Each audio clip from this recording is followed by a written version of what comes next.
நம்ம எல்லாம் இன்னைக்கு செய்தியை பார்த்துருப்போம். 2 நாட்களாக நல்ல மனிதர்களுடைய மனங்கள் உண்மையிலேயே இரக்கத்தால் கசிந்திருக்கும், வருத்தமாக இருக்கும், இன்னும் சொன்னால் அச்சமாக இருக்கும். ஏன்? இஸ்ரேல், அந்த ஹிட்லரால் கொல்லப்பட்ட யூத இனம், அந்த யூதர்களுக்கு ஒரு நாடு வேணும்னு அன்னைக்கு உலகமே அவங்களுக்கு ஆறுதலாக நின்றுச்சு.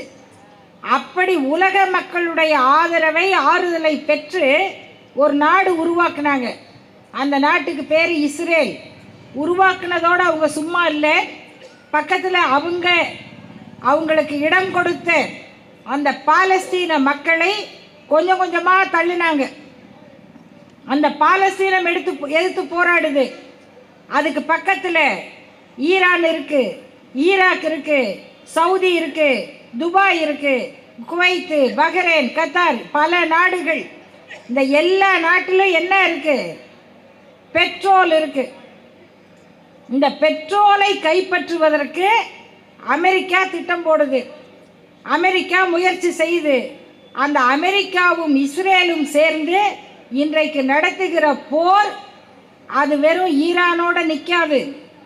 ஈரானுக்கு அவர்கள் செய்கிற கொடுமை ஒன்று, ஒரு பள்ளிக்கூடத்தின் மேலே குண்டை போட்டு 80 குழந்தைகள்னு சொல்கிறாங்க, 40 குழந்தைகள்னு சொல்கிறாங்க, இல்லை 100 பிள்ளைங்கன்னு சொல்கிறாங்க. அந்த பள்ளி எரிவதை பார்க்கிறோம். ஆனால் அது ஈரானோட நிற்குமா? நமக்கு அது பாதிப்பு வராதா? இன்னைக்கு ஈரானுக்கோ அதுக்கு பக்கத்தில் இருக்கிற நாடுகளுக்கோ ஒரு பிரச்சனை வந்தால் அடுத்த நாள் இந்தியாவில் என்ன நடக்கும்? பெட்ரோல் விலை உயரும். பெட்ரோல் விலை உயர ஆரம்பித்தால் அடுத்தது தங்கம். இதுக்கெல்லாம் ஒரு கணக்கு இருக்கு.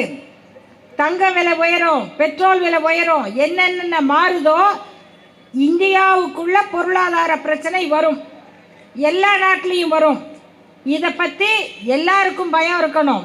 இன்னைக்கு துபாயில் மாட்டிக்கிட்டு இருக்க தமிழர்கள் அங்கேருந்து தப்பிச்சு வர முடியல.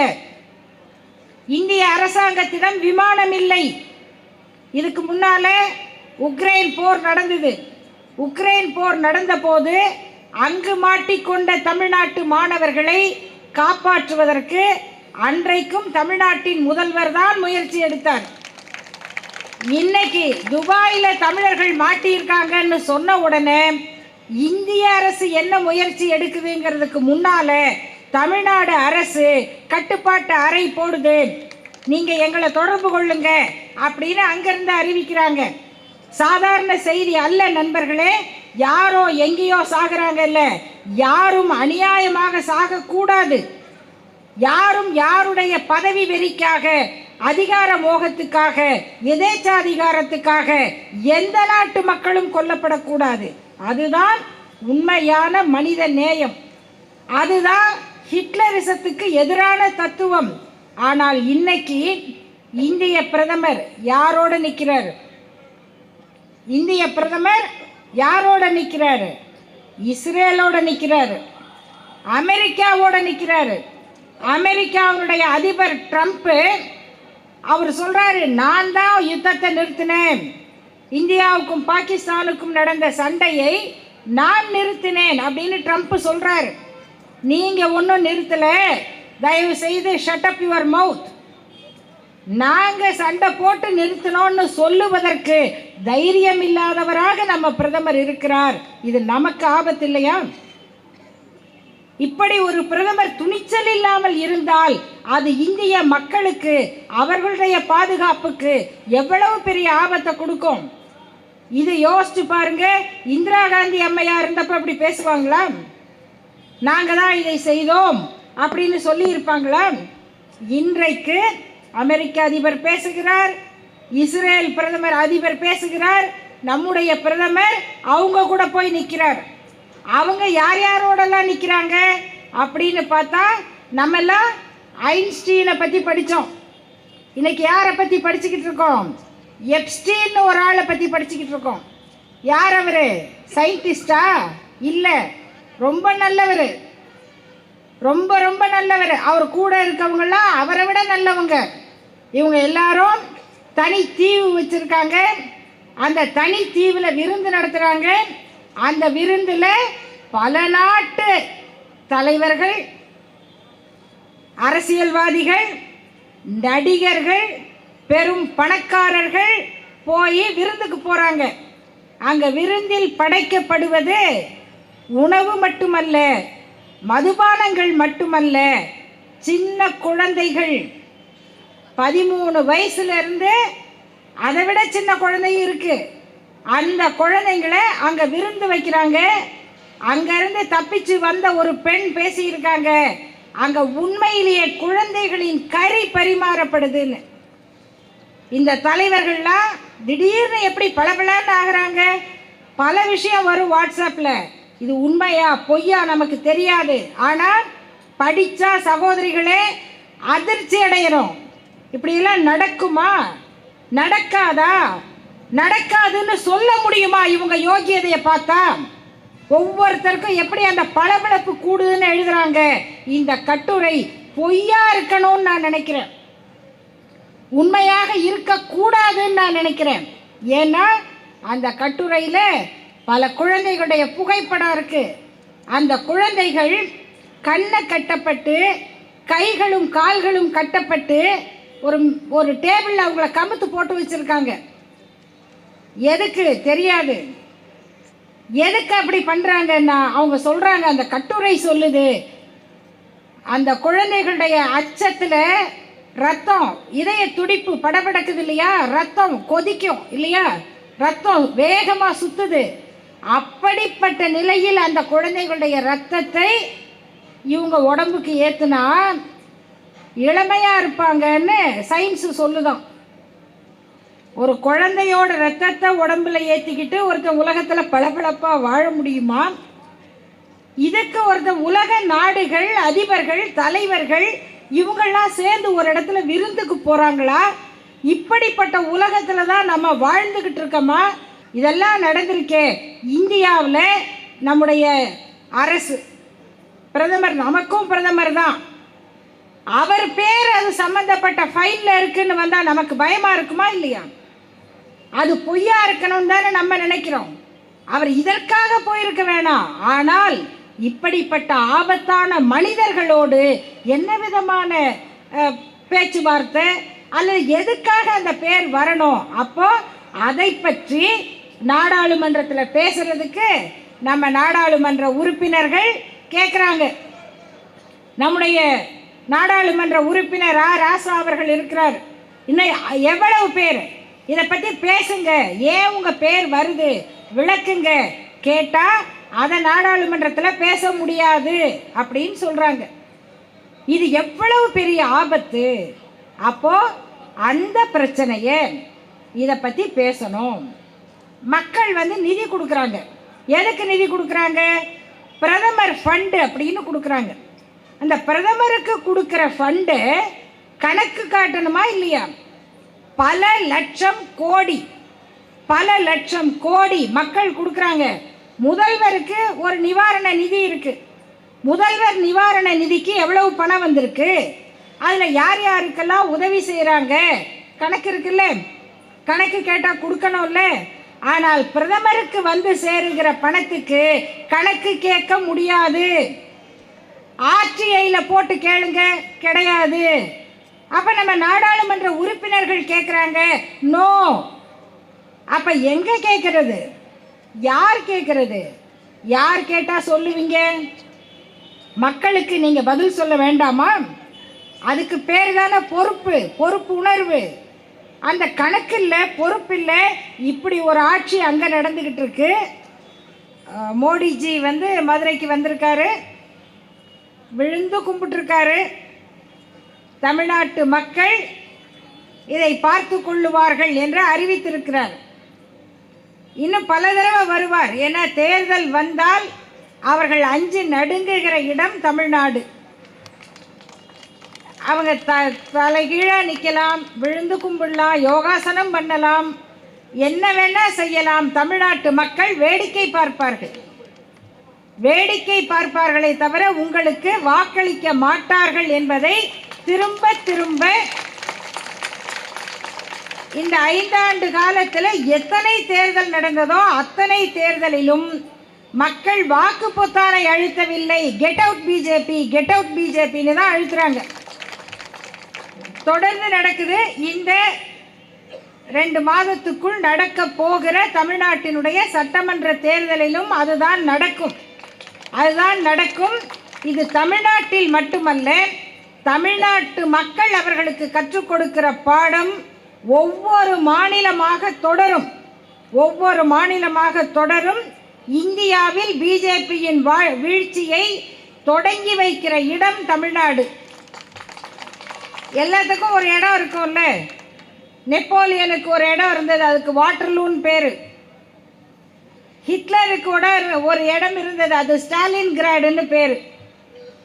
பிஜேபிக்கு ஒரு இடம் இருக்கு, அது மதுரை திருப்பரங்குன்றம்னு பேர்.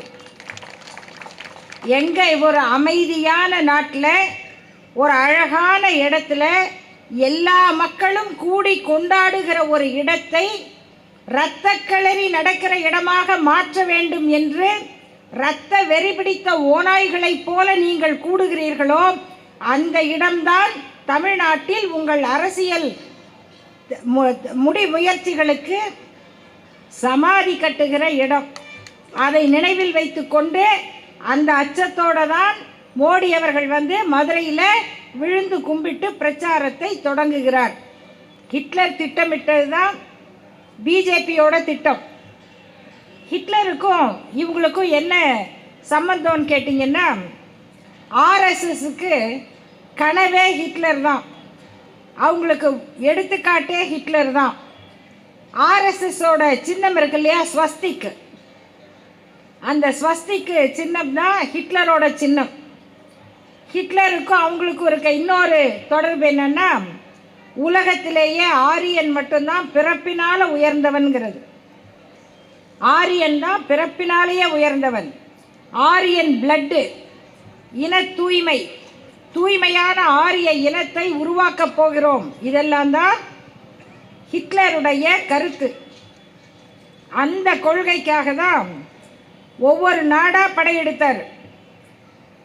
அப்பேற்பட்ட இங்கிலாந்து, சூரியன் எங்கள் நாட்டில் உதிக்கும் ஆனால் மறையாது என்று சொல்லப்பட்ட இங்கிலாந்து, அந்த நாட்டை பிடிச்சிட்டாரு. எதிர்க்கிறதுக்கு ஆளே இல்லை. எதிர்த்து நின்ற ஒவ்வொரு நாடும் அப்படியே அடிமையாகுது.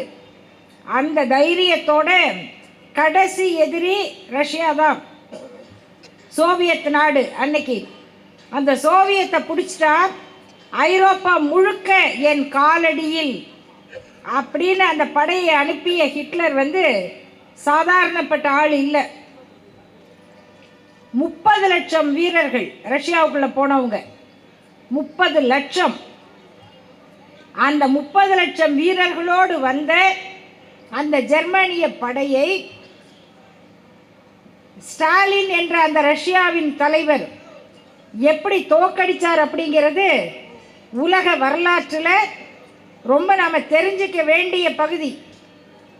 எப்படி இவங்க இன்னைக்கு இந்தியாவில் நாங்கள் எல்லா இடத்துக்கும் காவி சாயம் அடிச்சிட்டோம், இன்னும் ஒன்று தான் பாக்கி, கொஞ்சம் கேரளா கிட்ட வந்தாச்சு, கர்நாடகாவில் பாதி இருக்குது, ஆந்திராவில் அடிமைங்க இருக்காங்க, அதே மாதிரி ஒரு கும்பல் தமிழ்நாட்டில் இருக்குது, அவங்க மூலமாக தமிழ்நாட்டுக்குள் கால் பதித்து விடலாம் என்று வருகிற அந்த ஹிட்லரிசத்தின் தலைவர்களுக்கு தமிழ்நாடு சொல்லுகிற செய்தி, இதுதான் உங்களுக்கு ஸ்டாலின் கிரேடு, இதுதான் உங்களுக்கு ரஷ்யாவின் ஸ்டாலின் சதுக்கம், இந்த இடம் உங்களுக்கு அரசியல் பாடத்தை நடத்தும்.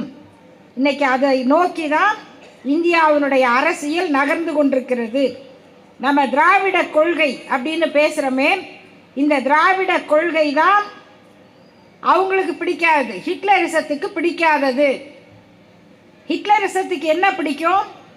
சண்டை பிடிக்கும், இரத்த வெறி பிடிக்கும், மக்கள் ஒற்றுமையாக இருந்தால் பிடிக்காது. பல மாநில எம்பிக்களுக்கு கொடுக்குற பணம், நம்ம எம்பிக்கு 5 கோடி ரூபாய் மத்திய அரசு ஒதுக்குது. எதுக்கு? உங்கள் தொகுதி சம்பந்தப்பட்டு அல்லது உங்கள் சொந்த ஊருக்கு நீங்கள் அந்த பணத்தை பயன்படுத்தலாம். நண்பர்களே, இப்படி வழங்கப்படுகிற அந்த நிதியை 100% பயன்படுத்துகிறவங்க யாரு? தன்னுடைய மக்களுக்கு பயன்படுத்துகிறவங்க யாருன்னு பார்த்தா தமிழ்நாட்டு எம்பிக்கள் தான். எதுக்கு பயன்படுத்தி இருக்காங்கன்னா, பஸ் ஸ்டாண்டு கட்டுறதுக்கு, ரோடு போடுறதுக்கு, பள்ளிக்கூடம் கட்டுறதுக்கு இப்படி பயன்படுத்தி இருக்காங்க. தமிழ்நாட்டில் பிள்ளைங்க படிக்கிறாங்கன்னா சும்மா இல்லை, அதுக்கு எவ்வளவு உழைப்பு நடக்குது எல்லாரும் தான் பார்க்குறோம்.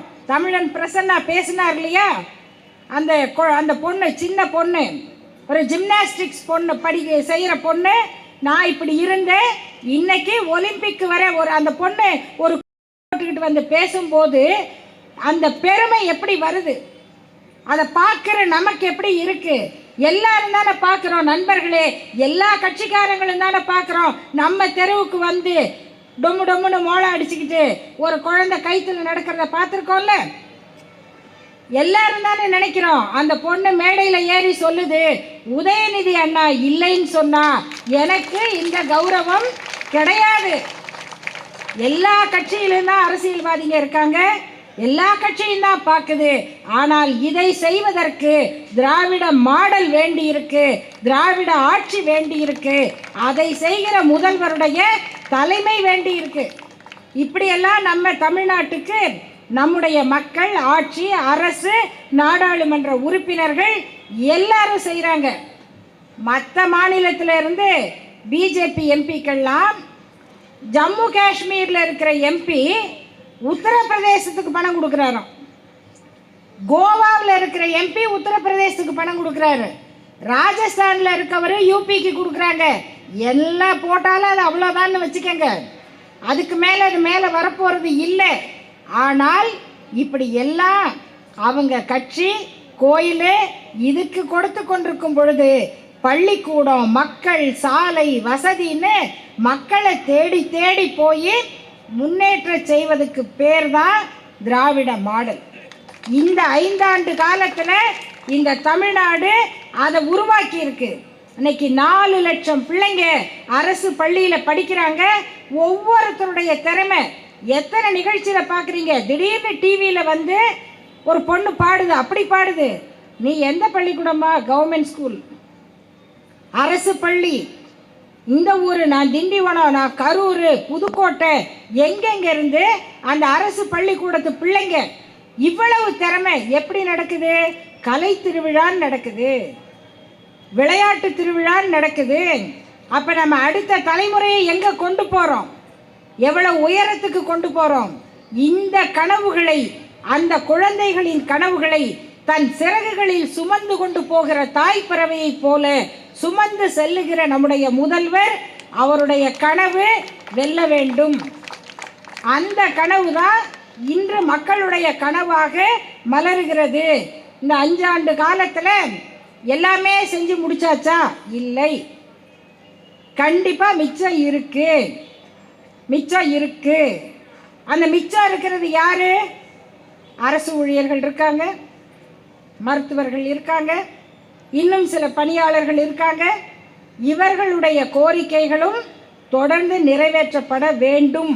அப்படின்னா இந்த செயல் திட்டம் தொடர்ந்தாதான் முழுமையாக அவை நிறைவேற்றப்படுங்கிற அந்த நோக்கோடு மீண்டும் தமிழ்நாட்டில் திராவிட முன்னேற்றக் கழகம் ஆட்சி அமைய வேண்டும். நம்முடைய முதல்வர் ஸ்டாலின் அவர்கள் தொடர வேண்டும். வெல்லட்டும் ஸ்டாலின், வெல்லட்டும் தமிழ்நாடு என்பது தமிழ்நாட்டு மக்களின் முழக்கமாக இருக்கட்டும் என்று சொல்லி அவருக்கு மீண்டும் என்னுடைய வாழ்த்தை சொல்லி முடிக்கிறேன். வணக்கம்.